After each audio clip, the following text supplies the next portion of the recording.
Assalamualaikum warahmatullahi wabarakatuh. Waalaikumsalam warahmatullahi wabarakatuh. Alhamdulillah wassalatu wassalamu ala asyrafil anbiya'i wal mursalin sayyidina wa habibina wa syafi'ina sayyidina wa maulana Muhammad ibn Abdullah wa ala alihi wa sahbihi wa man walah. Allahumma salli ala sayyidina Muhammad salatan tadbir biha qulub wa tuslihu biha al-qulub wa tantaliqu biha al-qusub wa tadilu biha as-su'ub wa ala alihi wa sahbihi wa man ilayhi mansub. Rabbi shrah li sadri wa yassir li amri wahlul 'uqdatam min lisani yafqahul qawli.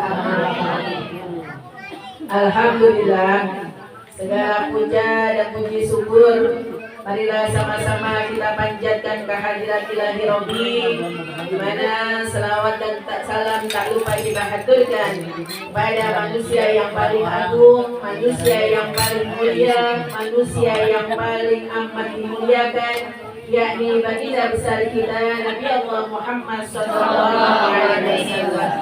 kepada para sahabatnya, pada para keluarganya, dan kita umatnya yang insya Allah yang selalu ingin mengharapkan syafaat Rasulullah. Alhamdulillah, pada kesempatan siang hari ini kita masih diberikan kesehatan oleh Allah Subhanahu wa Ta'ala, sehingga kita masih bisa berkumpul, bertemu dan bermuajahah di tempat yang mulia ini, lain dan tidak bukan hanya ingin mengharapkan ridhonya Allah dan syafaat Rasulullah Sallallahu Alaihi Wasallam. Pertama-tama yang saya hormati dan yang Allah muliakan, Al-Mukarram, Al-Muhtaramah, orang tua kita bersama, yaitu Umi Haja Rusmini beserta Abah. Semoga Allah panjangkan umurnya, Allah sehatkan badannya, dan Allah jadikan keluarganya keluarga yang sakinah mawaddah warahmah, dan dijadikan anak-anaknya anak yang birrul walidain, dan diberikan cucu yang soleh dan solehah. Begitu pula kepada para ustazah, wabil khusus Umi Hajiah Mumun beserta jamaahnya yang tidak bisa saya sebutkan satu persatu namanya, namun tidak mengurangi rasa hormat dari saya.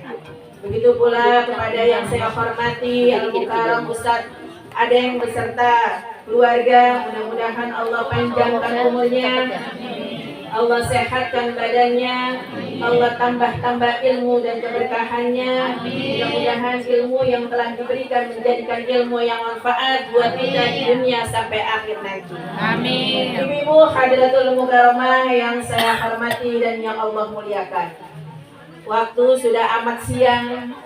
Sepertinya saya juga tidak akan berpanjang lebar membahas tentang Isra dan Mi'raj, karena pada siang hari ini acaranya bukan hanya Isra Mi'raj saja ya. Alhamdulillah dirangkaikan dengan acara Walimatul Hamlah. Ya, Walimatul Hamlah ini adalah peringatan 7 bulan di mana seorang muslimah yang diberikan oleh Allah Subhanahu wa Ta'ala kenikmatan sebagai seorang ibu, dipercaya sebagai menjadi seorang ibu, maka kita harus banyak-banyak bersyukur yang sudah menjadi ibu. Ibu-ibu Hadratul Mukarramah yang saya hormati dan yang Allah muliakan, sebelum saya membahas tentang makna Isra dan Mi'raj, nggak ada salahnya saya sedikit mengutip menceritakan tentang sabab musabab. Kenapa kok harus ada 7 bulanan? Ya Bu, di dalam hukum Islam ini nggak ada peringatan 7 bulanan, nggak ada. Ya, di dalam hukum Islam tidak ada yang namanya kewajiban memperingati 7 bulanan. Namun rasa syukur kita, rasa nikmat kita atas apa yang Allah berikan, maka dengan rasa syukur itu maka kita bersyukur di dalam kandungan 7 bulan. Bu, kita sebelum lahir nih, kita dikandung dulu nggak Bu? Bu, apa langsung merojol? Saya pernah belum cerita tentang bagaimana proses kita dalam kandungan, pernah belum Bu? Belum ya? sedikit saya ceritain, mudah-mudahan yang lagi mengandung dan Fitria diberikan kesabaran. Karena ujiannya orang mengandung ini lebih dari kita melaksanakan haji, Bu. Ya, kalau haji wukuf di Arafah kita nunggu. Ya sama di kandungan juga kita nunggu. Ya Bu, nunggu kapan lahir. Ya Bu, kalau haji sudah ketahuan, datang tanggal 10 aja bulan Zulhijjah kita sudah lebaran haji, Bu ya. Tapi kalau kandungan ini enggak. Ya saya akan cerita sedikit sebelum saya cerita. Bu Ella 7 bulan. Bu Ella lagi ngandung, mudah-mudahan Allah kasih keberkahan dan keselamatan. Siapapun yang sedang mengandung, anak kita, mantu kita, saudara kita, tetangga kita doakan mudah-mudahan kandungannya dan ibunya berkah selamat. Bu, saya mau tanya sama ibu. Bisa dikondisikan suara anaknya yang di depan? Biar tenang, karena perjumpaan kita hanya setengah jam, Bu ya. Setengah jam, 2 bab Isra dan Walimatul Hamlah ya. Saya mau tanya sama ibu-ibu, kira-kira kita ini pernah nggak, Bu, ketemu sama Allah? Bu, kita udah pernah ketemu sama Allah belum? Yakin? Yang di dapur yakin? Hah? Kita sudah pernah belum berjumpa sama Allah Subhanahu wa Ta'ala? Belum. Kalau sekarang ditanya, memang jawabnya belum. Sebab kita bisa ketemu sama Allah, yaitu kita harus terpisah dulu antara jasad dan ruh. Ya, kalau jasad dan ruh sudah terpisah, kita baru bisa ketemu Allah yang dinamakan nama kita jadi pindah di depan. Ya Bu, almarhumah Ibu Anu. Insya Allah bisa ketemu sama Allah. Tapi kalau belum ada nama almarhum atau almarhumah, kita masih hidup.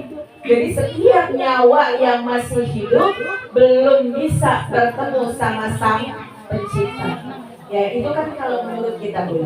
Tetapi di dalam kitab, ya, di dalam kitab diceritakan bahwa dari mulai kita dijadikan darah, segumpal darah, ya Bu, di rahim, ya, yang pasti darah tersebut dari air mani tersebut yang dari pernikahan yang sah, bukan pernikahan di luar nikah. Ya Bu, jangan salah nih. Ya, saya cerita dikit nggak apa-apa, Bu ya? Apa-apa. Ya. Kita bisa di dalam kandungan itu adalah sebab daripada adanya air mani seorang laki-laki yang bercampur di dalam air maninya seorang perempuan, hasil daripada pernikahan yang sah.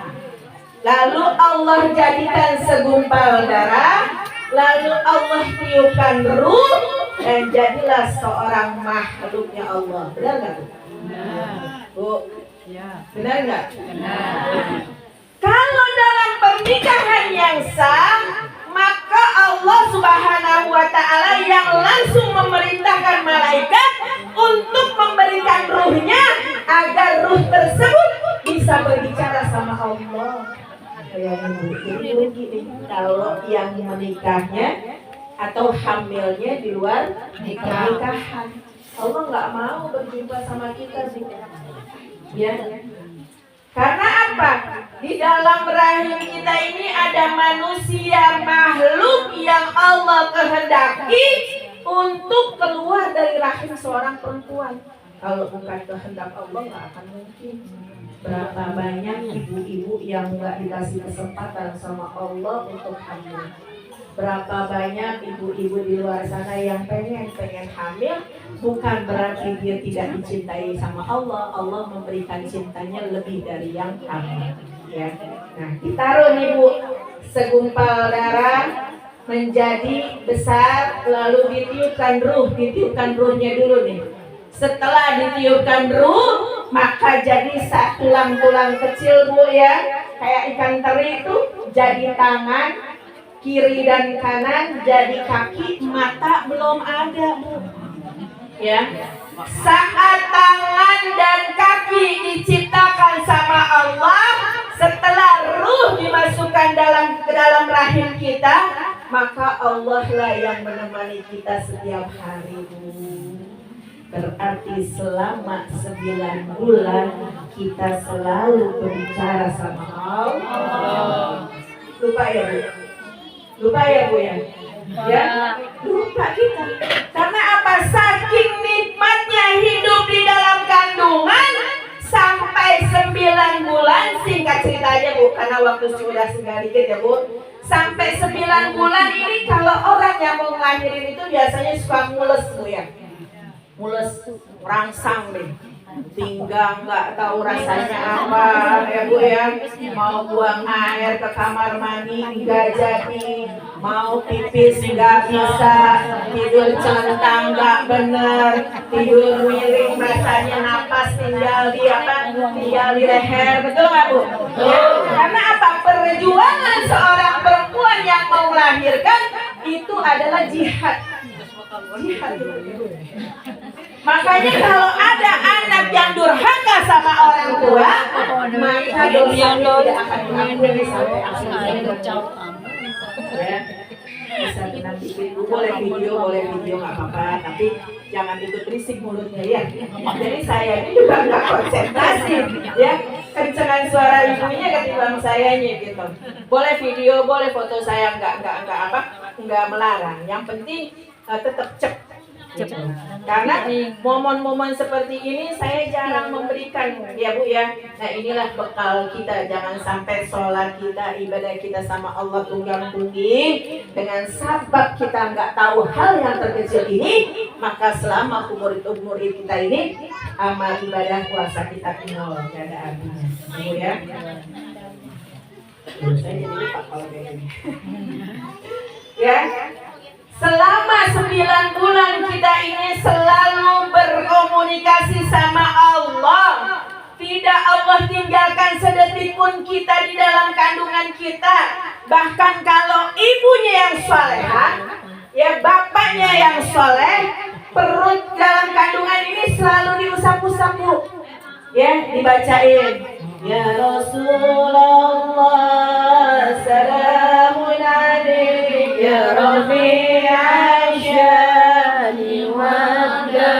Atau wujud tidak maqam halafatul lil hadisi yamu bi nafsihi wa daniyat qudrati radah muhayan sama basar kalam qadiran muridan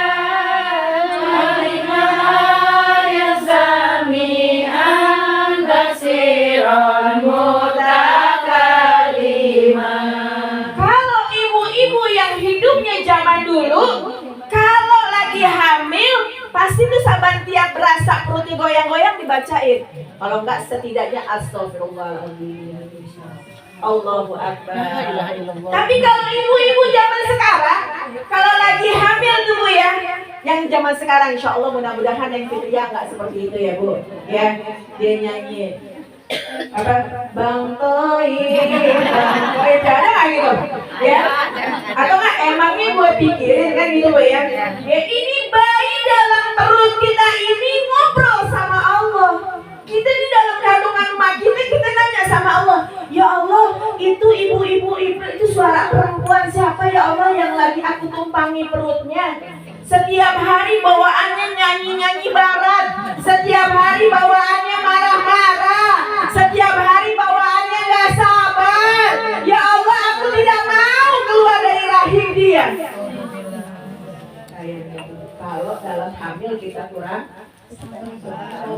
bayi juga marah, ngadu sama Allah. Takut nih kalau saya keluar nanti saya bukan dimarah-marahin lagi, tapi bisa-bisa dipukul. Kata Allah, jangan takut wahai janin. Ibumu ini lagi emosi. Nanti sebentar juga dia baik. Kita baik sama Allah. Ya Bu. Tapi kalau ibunya yang lagi hamil 1 bulan sampai 9 bulan, yang rajin baca surah Maryam atau surah Yusuf, yang banyak baca selawat, yang selalu pasrah dan ikhlas sama Allah, maka bayi yang di dalam kandungan itu minta doa sama Allah. Ya Allah, ini siapa sih? Manusia mulia, manusia mutiara. Dia sudah berat nyandung aku selama ini. Lihat ya Allah, mulutnya selalu bersyukur kepada Allah, selalu mengucap istighfar kepada Allah. Ya Allah, berikan kemudahan, kelancaran, kemuliaan pada ibu ini. Kita tuh dalam kandungan tuh, kita tuh dalam kandungan, kita selalu bicara sama Allah setiap detik. Ya, ibu lagi berantem sama suami, anak dalam kandungan tahu. Ibu lagi berantem sama tetangga, anak dalam kandungan tahu. Ya, makanya kalau anak lahir, ya udah gede demen berantem, jangan salahin anaknya. Barangkali lagi hamil suka berantem. Ya Bu ya, pusing anak kasih atas tangan berantem wae. Padahal ingatnya Bu ya, dalam kandungan Umina osok wae berantem ku bapakna. Ya, nah ini mudah-mudahan yang udah terlambat maka terlanjur mah udah biarin ya Bu ya. Nanti kalau hamil lagi banyakin doa. Ya, banyakin doa. Oh, ibu saya udah gak hamil lagi. Urus yang sudah ada, tidak ada akan terlambat ya. Nah, setelah masuk 9 bulan kita nih mau keluar nih Bu. Mulesnya nggak ketahanan sampai kita nih negosiasi sama Allah. Tahu negosiasi Bu? Kita minta sama Allah karena apa yang kita lakukan selama 9 bulan itu yang kita tidak inginkan di hari saat kita lahir. Kalau ibunya yang sering baca istighfar, ibunya yang sering sholat, ibunya yang dalam kehamilannya sabar, ini anak dalam kandungan udah nggak sabar pengen keluar, pengen lihat muka bidadari kita nih. Bu.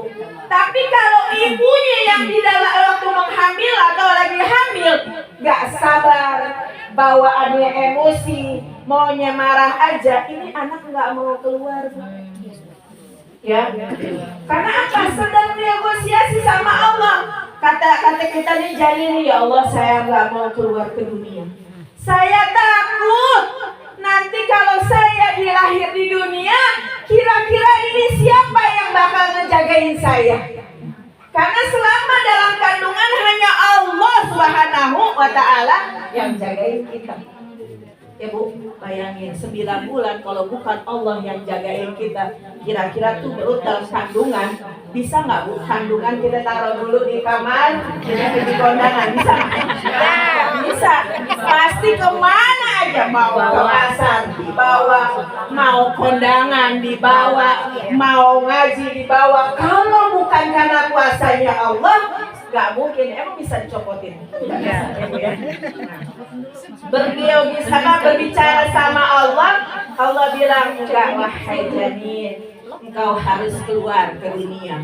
Kata janin ya Bu, udah kelihatan kepalanya ya, masuk lagi ke dalam. Enggak ya Allah, saya takut. Karena apa? Waktu saya dalam kandungan, si bapak itu sering marah-marah, teriak-teriak suaminya, ngambek-ngambek, saya takut. Kata Allah, enggak. Allah Maha Rahman Rahim. Kata Allah, enggak.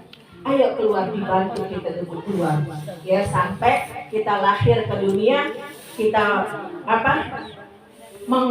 menarik nafas pertama dunia, maka hilang semua ingatan kita dulu bahwa kita sudah bicara sama Allah, kita sering ngobrol sama Allah, hilang. Ya. Tapi waktu saat kita mau keluar kepala kita, saat kita menghirup udara di dunia, Allah sudah katakan kepada kita, Bu, nih yang wajib kita ingat ya, jangan sampai lupa. Kata Allah, wahai janin, ayo keluar. Nanti akan ada seorang wanita bidadari yang telah siap menunggumu di dunia, yang nanti apabila engkau saat menangis, maka dia akan menggendongmu. Saat engkau lapar, dia akan menyuapimu. Saat engkau sakit, dia akan memelukmu. Dan saat engkau berjalan, dia akan memegangmu. Yang bisa engkau panggil bidadari tersebut dengan panggilan ibu. Setelah Allah, kita nih ibu, pengganti tanggung jawab jatuh ke tangan kita. Pernah nggak kalau anak sakit kita suruh peluk anak tetangga? Kita yang peluk anak kita. Anak kita baru pertama jalan, apa tetangga yang pegangin anak kita tangannya?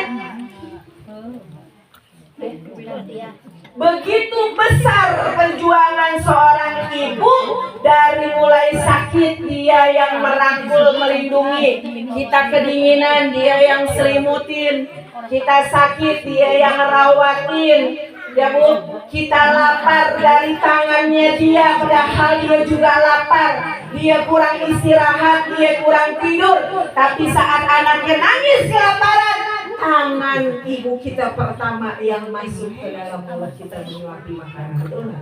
Betul. Makanya kalau kita sampai durhaka sama orang tua, maka dosa itu tidak akan diampuni sama Allah. Senang tuh Bu, kita dalam kandungan. Oh, yaudah ya Allah, kalau gitu saya mau deh keluar. Kata Allah, ntar dulu.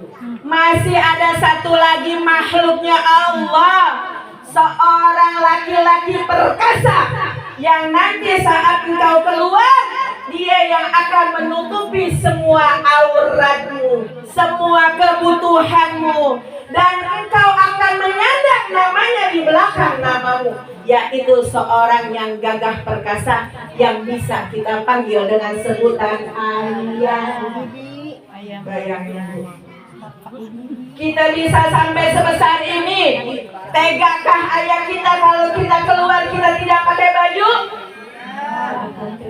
Pasti ayah cari rezeki, cari uang untuk menutupi aurat kita, menutupi kebutuhan kita. Tapi berapa banyak umat daripada umat Nabi Muhammad SAW yang terhadap ibu dan bapaknya tidak sama sekali menaruh penghormatan sedikit pun. Astagfirullah Rabbal baraya, astagfirullah minal khotoya, astagfirullah Rabbal baraya, astagfirullah minal khotoya. Pernahkah sedikit pun kita peduli sama ibu kita? Pernahkah sedikit pun kita peduli sama bapak kita? Pernahkah kita mengetahui bahwa bapak kita sedang sakit? Pernahkah kita membawakan segelas air untuk minum ibu kita di kamar yang sering sakit? Banyak anak manewe halak tungguan umi punya. Ayo begitu. Oh, ini dia mah. Ayo begitu.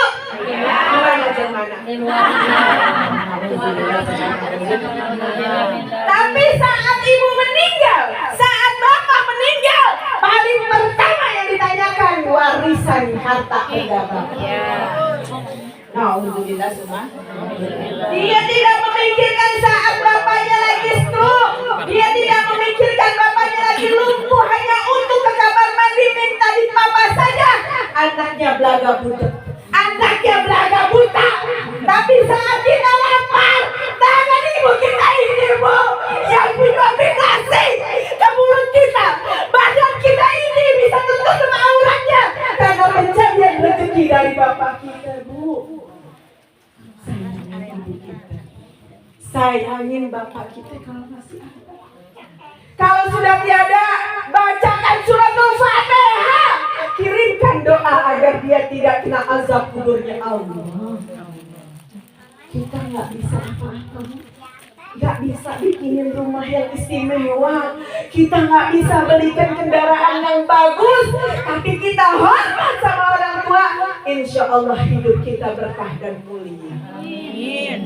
Jadi jangan sangka kita bisa seperti ini kalau bukan lama belakang ayah kita. Orang mau kurang ajar sama kita, Bu. Jangan kurang ajar. Itu anaknya Umi Haji Rusmini. Orang masih pandang. Tapi kalau sudah tidak ada orang tua, kita tidak ada yang pandang. Pulang dari sini tangan kita sudah sebesar ini. Kemampuan harta kita, dunia kita ada di gembal tangan ini. Antarkan kebutuhan orang tuamu. Berikan apa yang orang tuamu inginkan sebelum orang tuamu meninggalkan dunia ini. Bu ya, insya Allah mudah-mudahan kita yang kumpul di sini, kita yang hadir di majelis taklim ini, yang selalu mengingat akan jasa orang tua kita. Ya Bu, pulang dari sini yang belum dapat maaf dari orang tua, marahin, minta ridhonya. Kalau perlu cuci kakinya, kita minum airnya, kita mandi dengan airnya. Biar apa? Biar rumah tangga kita juga berkah. Tapi kalau sekarang Bu, berapa banyak anak yang kayanya lebih dari orang tua sudah sombong. Sombong. Allah nggak suka sama orang yang sombong. Iblis dikeluarkan dari surga sebab karena dia sombong, gak mau sujud sama Adam. Kita ini bukan siapa-siapanya Allah, cuman hambanya Allah. Baru dikasih dunia sedikit aja kita udah sombong sama mak kita. Mak kita bilang, Neng pinjam duit dulu. Dah mak, untuk makan duit gue ke urang. Ke anak mak tuh lain urang doang. Ayo gitu. Ayo gitu. Allah ya Fadillah. Siap-siap api neraka jahanam. Baru dikasih dunia sedikit, baru punya motor, baru punya mobil, mana di belakangin? Makin di belakang urangnya kemajikan, urang di depan naik mobil. Banyak. Bukan banyak. Saking apa durhaka itu anak terhadap orang. Sebelum orang lain menikmati rezeki kita, ibu bapak kita dulu nikmatin rezeki kita. Coba buat sekarang berapa liter air susu yang udah kita isep menjadi darah daging. Coba kalau dibongkar lagi daging kita diseset-seset, masukin lagi ke dalam umbi kita tinggal tulang dulu. Ya Bu, tapi insya Allah berkahnya kita silaturahim, berkahnya kita nuntut ilmu, mudah-mudahan kita bisa menjadi wanita yang salehah, yang selalu mendoakan anak-anaknya. Begitu juga ibu-ibu di sini. Seandainya ada anak yang seperti itu, angkat tangannya, minta sama Allah, doakan. Jangan dikatain Bu. Ini kadang-kadang mak-mak juga rese. Ya Bu, anak yang 4 yang bager 2, nu bager. Juga mungkin, ayo korek, kamu dicorek-corek. Betul Bu?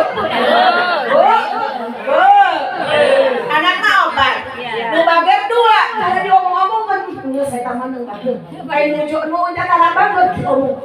Emang, kalau dengan ayah deh, ayah gitu mana? Mana ayah nu gitu? Ditahan-tahan anak orangnya di tetangganan Resia tadi diceritakan ke Umi Mane teh cenah mending korek. Eta budak teh Bu. Era teh. Era. Ya Bu, anu diceritakan anak saha? Anak sorangan. Keluarna di botong saha? Bahasa Sunda saureuh teuing. Di jojorena ku saha? Berarti nu salah saha? Kata ipa tuh ya, kata ibu. Jadi kalau anak kita kurang bagus, kurang baik, nasihatin, ya. Jangan diceritain, kasihan anaknya diceritain ya Bu. Nyata air banget ya Bu, padahal mungkin hidayah. Padahal orang ngesnya ke liur 500 juta. Ada diberi ke umi kurang ngomong gitu tuh. Jadi benar rezeki. Merugi saha?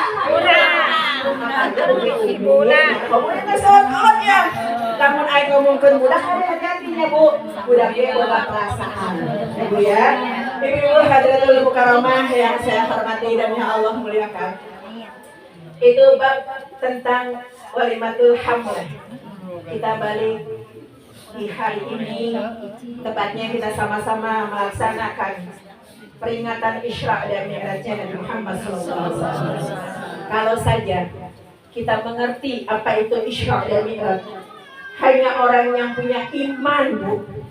Hanya orang yang punya iman yang bisa memahami tentang Isra dan Mi'raj. Ya, sebagaimana di dalam Al-Quran Allah Subhanahu wa Ta'ala mengatakan Bismillahirrahmanirrahim. Subhanalladzi asrah bi 'abdihi lailan minal masjidil haram ilal masjidil aqsa. Ya Bu, subhanalladzi, maha suci Allah, Allah yang mempunyai segala kekuasaannya, yang telah memerintahkan seorang hamba wujud dari manusia yang sampai dari Masjidil Haram sampai ke Masjidil Aqsa. Bu, bayangin ya Bu, Mekah sampai Palestina. Bayangin Bu, jaraknya itu jauh. Ya Bu, kecuali kalau kita di Yaman sama di Mekah masih mending, jaraknya 1 hari. Antara Yaman sama Mekah aja masih 1 hari. Ini dari Masjidil Haram sampai Masjidil Aqsa sampai ke Sidratul Muntaha, Allah Subhanahu wa Ta'ala yang merindukan hambanya. Jadi Allah nih seorang kekasih yang merindukan kekasihnya. Siapa? Nabi Allah Muhammad sallallahu alaihi wasallam. Allah rindu ingin bertemu Nabi Muhammad sallallahu alaihi wasallam.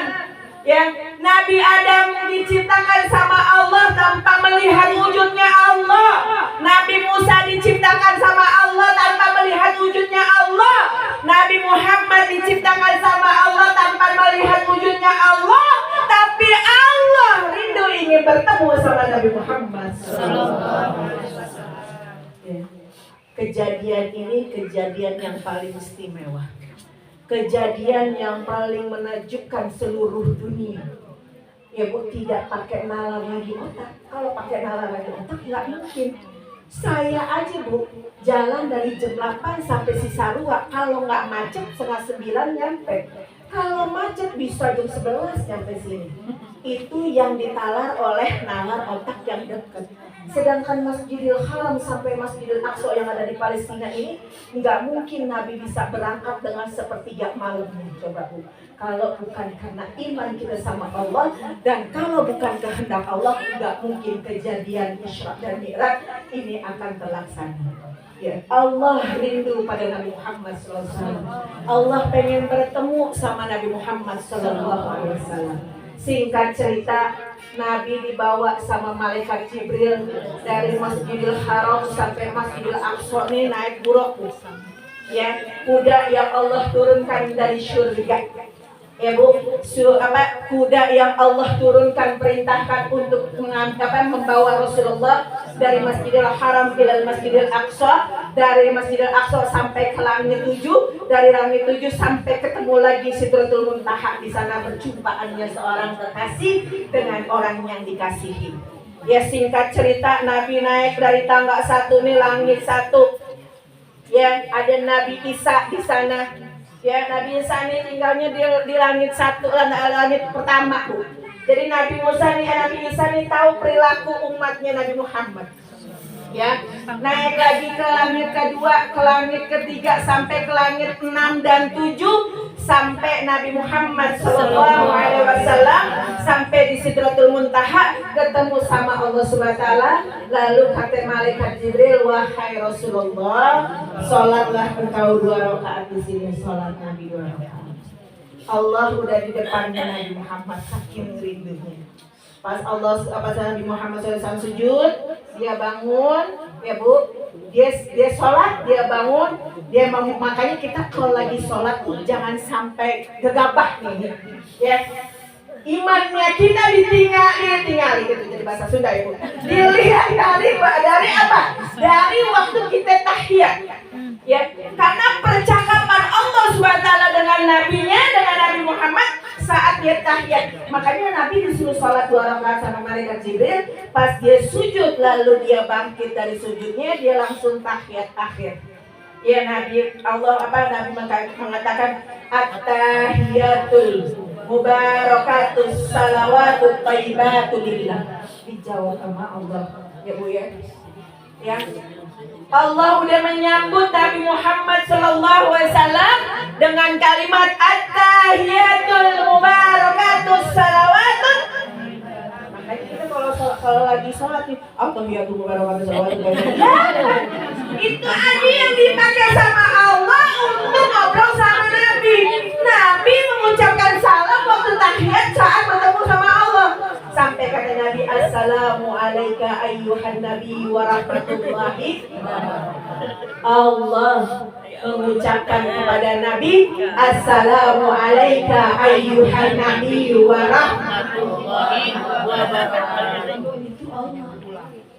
Ya, dijawab lagi sama malaikat, wa alaika wa ala ibadika. Bayangin kan kalau kita lagi sholat tuh at-tahiyatnya benar-benar tuh ya dipasehin kalau bisa. At-tahiyatul mubarakatus salawatut thayyibatu lillah. Assalamu alayka ayyuhan nabi wa rahmatullahi wa barakatuh. Assalamu alayna wa ala ibadillahis sholihin. Itu percakapan Allah sama kekasihnya Nabi Muhammad. Kalau kita bisa itu masuk ke dalam jari-jari badan kita, insya Allah sholat kita itu sedang dihadapkan sama Allah. Sholat kita langsung dapat nilai sama Allah. Ya, ketemu lagi asyhadu an la ilaha illallah wa asyhadu anna Muhammadar Rasulullah. Kama shalaita ala sayyidina Ibrahim wa ala ali sayyidina wa barik ala sayyidina Muhammad wa ala ali sayyidina fil alamina innaka hamidum majid. Itu tuh sholat kuncinya di situ tuh. Ya. Makanya Allah Subhanahu wa taala memanggil Nabi Muhammad semata-mata untuk memberi perintah kepada umatnya untuk mendirikan sholat yang 5 waktu. Ya, Nabi samihna wa ata'na sampai berapa? 10 menit lagi biarin. Ya. Yang tuntas ya Bu ya. Terima nih Nabi samihna wa ata'na kata Allah. Hai Muhammad, beritahukan kepada umatmu untuk menyembah aku, sholat, mendirikan sholat, bukan mengerjakan sholat Bu ya. Kalau mengerjakan sholat nih kita nih jalan, kita kerjain, tapi kalau mendirikan sholat berarti kita sudah siap untuk hablum minallah kita. Ya Bu ya.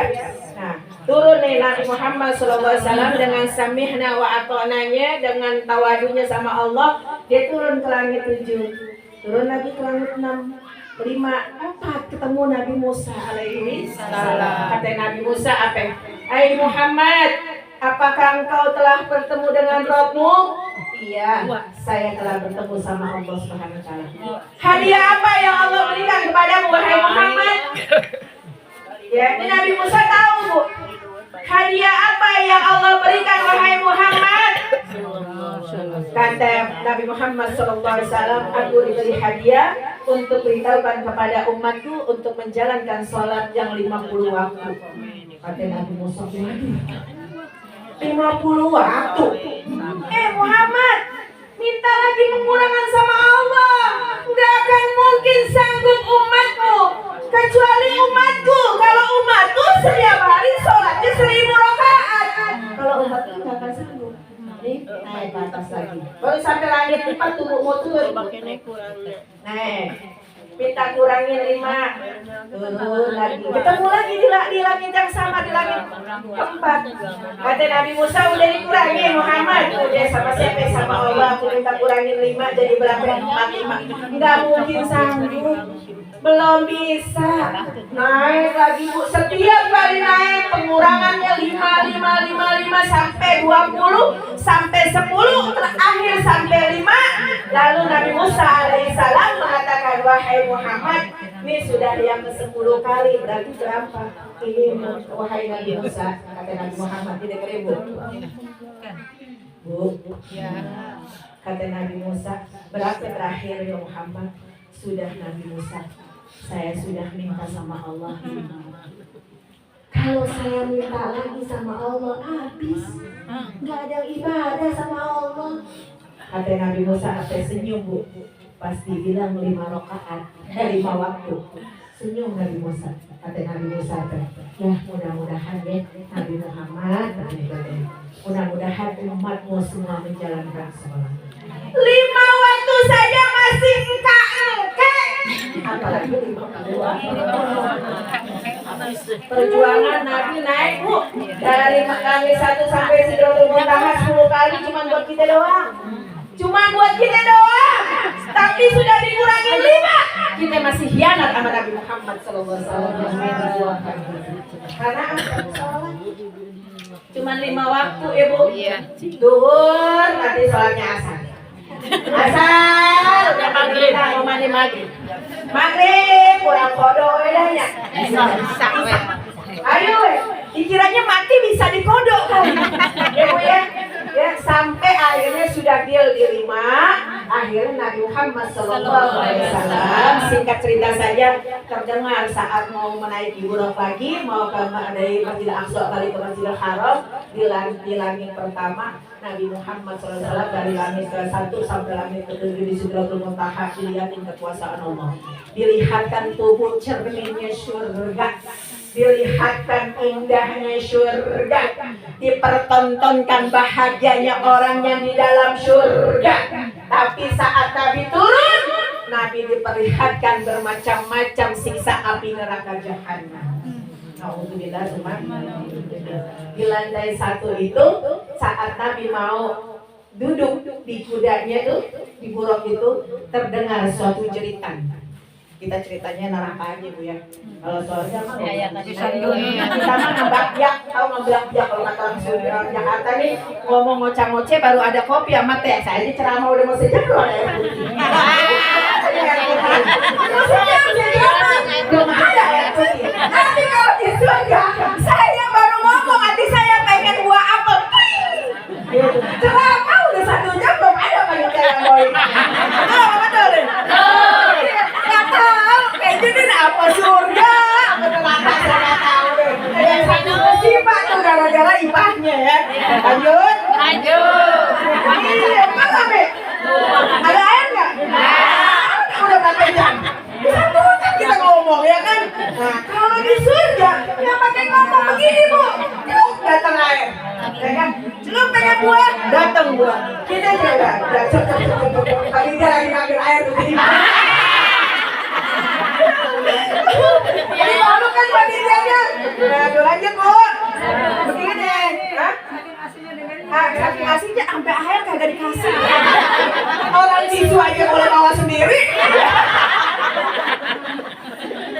Ya Allah, astagfirullah, rabbal baraya, astagfirullah, pakai tubuh di dunia. Ya, kita ceramah tentang kenikmatan aja nikmat. Apalagi kalau kita sama-sama semua nih yang ada di sini masuk surga. Waduh. Amin. Jangan lupa airnya. Perasaan rasa sahabat di videonya nih antara pohon wae kucainya. Kan tahun kemarin dia pohon. Oke, minum dulu ya, biar rasain nikmatnya surga. Surga. Udah sampai tisu bawa sorak.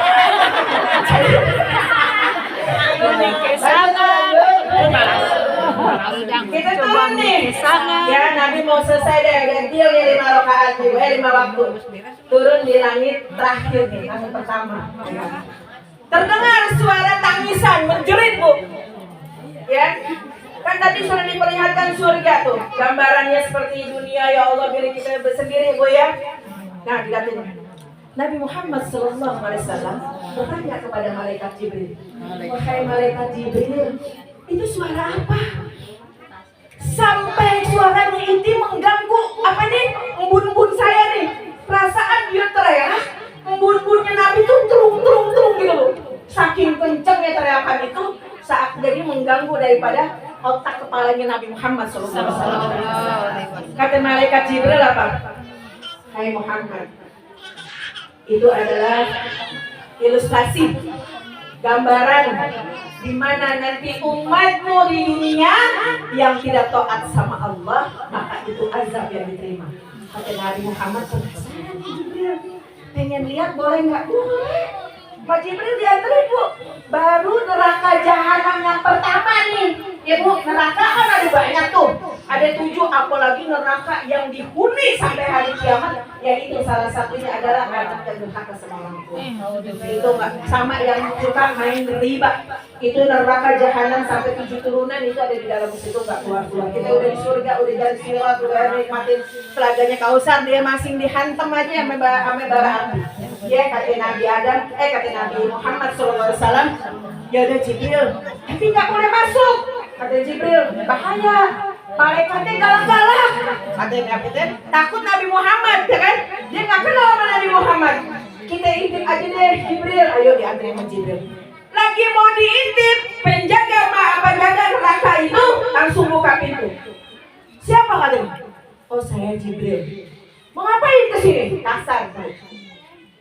Saya bersama Nabi Muhammad SAW. Apakah benar dia Nabi Muhammad SAW? Kata Jibril, iya. Kata Jibril, udah baik. Lu masih banyak aja. Dan penjaganya malaikat penjaga di neraka. Kagak ada siang-siang. Gak mau tahu anak ustad, gak mau tahu anak menteri, gak mau tahu anak penjabat. Kalau dosa belum dimaafin sama Allah, siksa api neraka jahanam diterima sama Allah. Ya ini Nabi Muhammad, oh benar. Ya, mau apa? Bilang sama Nabi Muhammad. Cuma pengen ngintip dikit. Ibu kalau kata kita mah lubang jarum kali ya. Di situ Nabi Muhammad SAW melihat segerombolan umatnya, makhluknya dari Allah SWT, yaitu yang lidahnya panjang, dipotong-potong, ditaruh di api bara, lalu ditempelkan lagi, tersambung lagi, dipotong-potong kembali, ditaruh lagi ke api neraka jahanam. Begitu selanjutnya.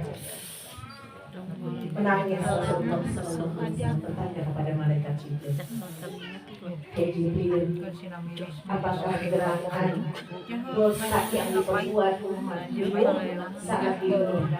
Kata Jibril, "Apa? Hai Muhammad, apakah kau pengen tahu?" Nabi Muhammad pengen tahu tuh dosa yang baru, lidahnya dipotong-potong, belum duburnya yang ditusuk, belum matanya yang dicongkel, belum kepalanya ditaruh dengan api bara besi yang meleleh menggolak, lodoh tinggal tulang, kembali lagi jasadnya dilodohin lagi, belum baru lidahnya doang, tangannya utuh, matanya utuh, badannya utuh, kakinya utuh, nang lidah doang, nang letaknya doang. Kata Nabi Muhammad, dosa apakah itu wahai Jibril yang diperbuat umatku? Wahai Jibril, wahai Muhammad, itu adalah dosa umatmu di mana di saat hidupnya dia memutuskan tali silaturahim kepada keluarga. Dia nggak mau menyambung tali silaturahim. Ya, nggak mau, bawaannya tuh nggak mau silaturahim, mutusin tali silaturahim pada keluarga, karena merasa dia paling kaya. Saya ada satu cerita, tapi ini kelamaan nggak? Kira-kira? Nggak. Sedikit aja Bu ya, sedikit aja. Ya, saya ada satu cerita dan ini fakta terjadi pada zamannya Khalifah apa saya lupa. Dulu orang tua dulu, zamannya dulu seh-sehnya kita.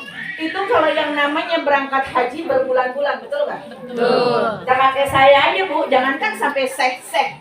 Saya punya kakek aja, sampai saya lupa kalau dia lagi berangkat haji. Lama Bu, 6 bulan baru pulang. Kata saya pikir saya udah meninggal di sana. Saya pikir kakek saya udah meninggal di sana, ada 6 bulan pulang pergi haji. Ya Bu ya, kalau dulu kan nggak ada pesawat, adanya kapal laut ya Bu ya. Sambil dagang, saudagar, akhirnya dia pergi haji. Dia pergi haji, kebetulan yang pergi haji ini saudagar kaya Bu. Dia pengen melaksanakan ibadah runtunan haji, tapi dia bingung sama hartanya. Saking kayanya dia bingung sama hartanya. Akhirnya di sekitar Mekah, dia ketemu orang. Ya Syekh, saya mau melaksanakan ibadah haji. Ini Bu, salah satu orang yang lidahnya terputus-putus. Dengar Ibu ya. Kata saya yang di Mekah, "Oh Tuhan mau melaksanakan ibadah haji." "Iya, tapi saya bingung ini ini tas saya banyak hartanya. Kalau saya bawa ke haji, nanti hilang tercecer-cecer. Di sini ada penitipan barang enggak? Katanya. Kata si Syekh yang di Mekah, oh ada. Ketemu sama Ustadz si Fulan. Ustadz yang ada di Mekah. Terkenal orangnya amanah. Terkenal orangnya rajin sholat. Terkenal orangnya baik hati. Terkenal orangnya paling saleh dalam ibadah.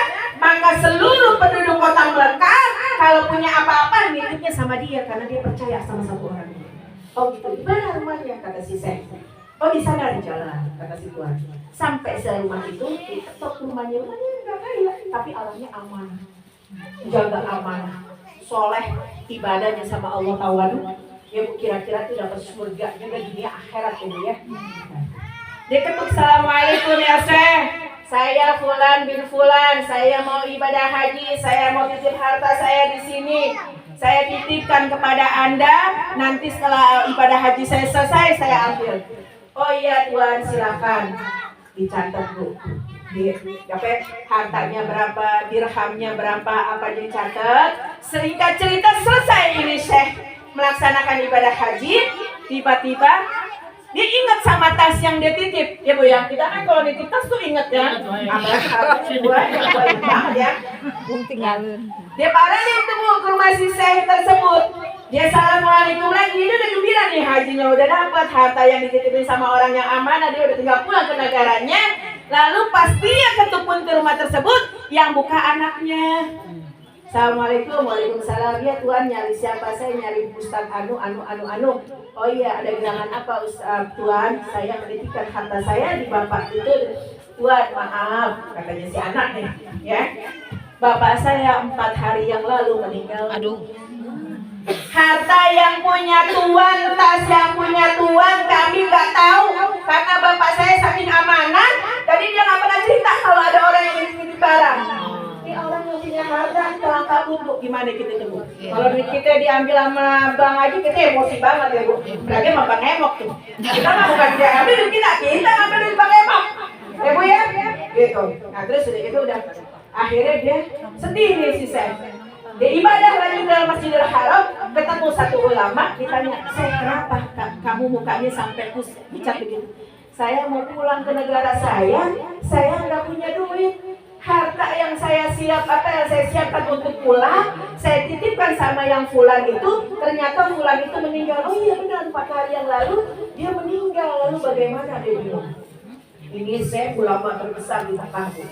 Kata si Syekh apa? Ya udah Tuan, silakan kamu ke sumur Zam-Zam. Ada di sini ada 2 sumur yang doanya digomul langsung sama Allah. Di dunia 2 sumur yang digomul sama Allah. Pertama doa kita di sumur Zam-Zam. Yang kedua yang pertama di doa kita di sumur Zam-Zam. Yang kedua doa kita di sumur Burhud yang adanya di Yaman Selatan. Ya kan? Nah kalau di air Zam-Zam ini kata si Syekh yang ulama ini, kalau kau sebut nama si Fulan, maka dia akan menjawab, nanti dia akan ceritain tas kamu ada di mana. Ya. Tapi kalau ruh yang ada itu di sumur Burhud, maka di sumur Burhud itu adalah tempat orang-orang yang ruhnya tidak diterima di surganya Allah SWT. Berarti kalau di sumur Zam-Zam tuh rata-rata ruh yang diterima amal ibadahnya ditaruh di sumur Zam-Zam. Nah ini bapak yang punya harta merasa bangga diri Bu ya. Wah jangan-jangan di sumur Zam-Zam, karena si ustaz tersebut adalah ustaz yang amanah, ustaz yang selalu berpegang teguh akan akidahnya. Dia berdoa sama Allah. Dia sebut nama si Fulan sampai 3 kali, nggak nyaut-nyautin nih Bu di sumur Zam-Zam. Aduh, puyeng lagi nih Syekh. Balik lagi ke ulama. Kata ulama, ya kalau begitu berarti arwahnya tidak ada di sumur Zam-Zam. Berarti di sumur Burhud, maka engkau balik ke Yaman. Sampai di sana, baru dia tawasul nih Bu. Baru dia tawasul, mungkin dia tawasulnya dengan caranya dia. Lalu dia sebut dengan satu nama ustadz itu, langsung di sumur Burhud tersebut ustadz itu menjawab, hai Tuan, saya ada di dalam sini. Bayangin Bu, orang yang suka amanah ibadahnya, tapi sama Allah ruhnya ditaruh di sumur Burhud. Nah, Tuan nggak panjang lebar, saya mau nanya harta saya di mana? Kata Tuan yang ini yang Ustaz, Tanyain anak saya taruh harta ibu di belakang 5 meter, di belakang lemari tidur saya. Dibongkar bu, ada tuh hartanya. Ya. Tapi ini yang pergi haji juga nggak bodoh. Sebelum dia balik lagi ke sumur Burhut. Ustaz, kenapa Ustaz ada di sumur Burhut? Kenapa Ustaz dulunya nggak ada di sumur Zam-Zam? Bukankah yang di air Zam-Zam itu adalah orang-orang yang mulia? Kalau di sumur Burhut ini adalah orang-orang yang ruhnya meninggalnya tidak diterima sama Allah SWT. Kata Ustaz apa? Iya saya memang terkenal di Mekah.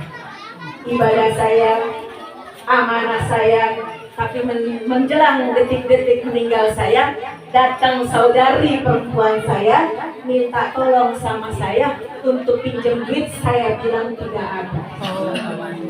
Akhirnya saudari perempuan saya marah, dia memutuskan tali silaturahim kepada saya, sebab belum maaf dari saudari saya sudah keburu meninggal, maka roh saya berada di dalam sumur.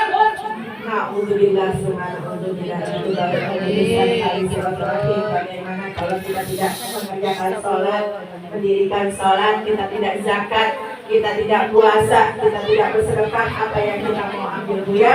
Mudah-mudahan ibu-ibu yang hadir di sini mendapatkan keberkahan dari Allah SWT. Ilmu yang saya berikan mudah-mudahan bermanfaat. Kurang lebihnya saya mohon dibukakan pintu maaf yang sebesar-besarnya. Insya Allah lain waktu kita sambung lagi. Sebelum pulang saya punya hadiah buat ibu-ibu untuk diamalkan di rumah. Insya Allah mudah-mudahan dari tim saya membagikannya ya bu ya. Nah mudah-mudahan ini adalah suatu amalan minimal. Kita nih nggak lupa dengan zikir kita di bulan Rajab bu ya. Di sini sudah tertera semua. Allahumma barik lana fi Rajab wa sabana wa ballighna Ramadan. Sama Rabbi firli warhamni wa tub alayya. Itu kita baca, kita angkat doa istighfar kita ya bu. Pagi 70, sore 70 ya bu ya. Nah nanti dibagikan semua, mudah-mudahan bermanfaat bu ya. Kalau yang ada rezekinya ini bisa dilaminating ya bu. Kalau dilaminating insya Allah nggak akan hilang ya bu ya. Ini yang bisa saya sampaikan, kurang lebihnya wabillahi taufiq wal hidayah. Wassalamualaikum warahmatullahi wabarakatuh. Waalaikumsalam.